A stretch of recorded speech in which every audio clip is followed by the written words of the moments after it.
Welcome back. You're still watching Network Africa on Channels Television. Now, it's been a rather tragic morning in Kenya as most people woke up to the sad news of a boat collision on Lake Victoria, which claimed the lives of 2 children. The accident happened when a passenger boat capsized after colliding with a fishing vessel. The situation could have been a lot more gruesome if there hadn't been a response to the distress calls made to fishermen. That move saved the lives of 20 people, and it's also important to note that there were no casualties on the fishing vessel, which also capsized. Well, for more on this unfortunate incident, we're joined from Nairobi, Kenya by the Secretary for the Kenya Christian Professionals Forum, Mr. Vincent Kimosop. Mr. Kimosop, thank you for your time. Hello? Yes. What more can you tell us about this incident?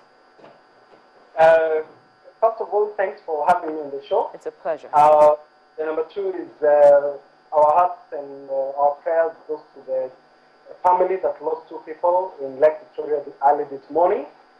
As you rightly said, this was a collision between 2 boats, one passenger and the other one was one for fishing.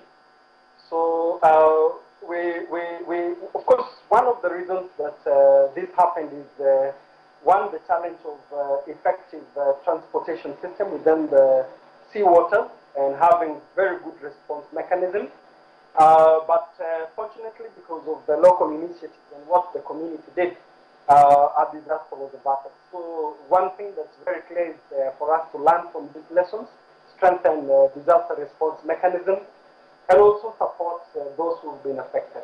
So that is the situation, and fortunately, more lives were saved as a result of the local initiative. So that's the situation, and we really hope that this will be a good lesson, not only for us in Kenya, but also the rest of Africa. Proper response mechanism. Well, Mr. Kimosop, what are the authorities saying about the incident? Are they addressing what you say is inadequate response to such incidents?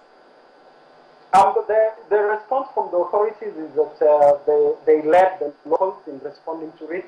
The passenger boat had life saving, the life jackets. But when you look at it generally, it was really the interventions of the local communities and their organization that saved the day.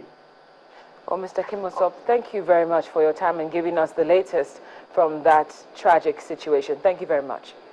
You're welcome. Mr. Vincent Kimosop, the Secretary for the Kenya Christian Professionals Forum, reporting from Nairobi.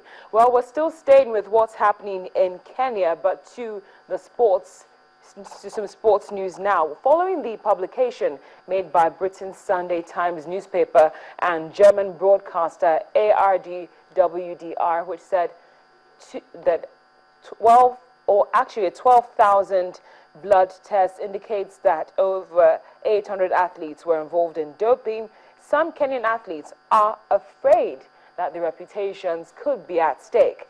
Take, for example, Wilson Kipsang. He is fearful that the reputation of Kenyan runners and athletics generally will be hit by fresh doping claims in the media, including allegations by former Olympic medal winners being suspected of blood readings. The report suggests that 77 Kenyan athletes were involved.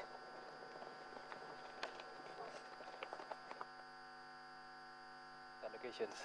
And for a country like Kenya, which has been really participating very well in World Championships, Olympics, you find that that one will not really scare athletes so much. And I think we shall continue preparing very well and focusing for the World Championships, because if you try to see, it looks like there are people who are trying to damage the whole sport. Because when somebody says that Kenyan athletes are using doping, who in particular? So I think for someone like me, I want to say is that we want to be very strict on people who are just coming up with lots of allegations without substantial facts. All the time they talk about Kenyan athletes, but it is better to be specific so that to know who athletes are being caught by the doping, so that they clear the names of the other athletes. Because if they generalize all the athletes. Also, the image of the Kenyan athlete will not be in a good position, or will damage the image of the Kenyan athletes who are clean in sports. Still to come on Network Africa. Cecil the Lion's alleged killer has his day in court postponed to September the 28th. Details in a moment.